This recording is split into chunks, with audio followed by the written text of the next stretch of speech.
Ang dyHP 612 RMN Cebu, hindi lang rating, kundi award-winning sa 15th Cebu Archdiocesan Mass Media Awards 2011 na ginanap sa SM Cinema 1 Cebu noong August 28, 2011. Ang inyong dyHP ay nakakuha ng 5 sa mga pangunahing awards ng CAMMA.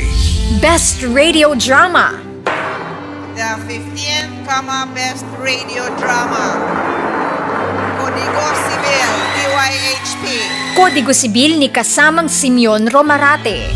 Best Radio Educational Program, The 15th CAMMA Best Radio Educational Program is Ang Lungsod ug ang Balaod, dyHP. Ang Lungsod ug ang Balaod ni kasamang Alvin Alquino Truya.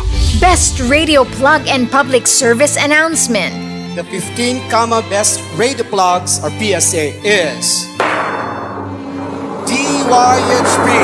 Sityo Limpyo ng RMN Cebu News Team. Best Radio News Program, The 15th CAMMA Best Radio News Program is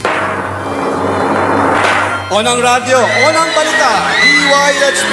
Unang Radyo, Unang Balita ni na Arnold Bustamante at Ken Galinea.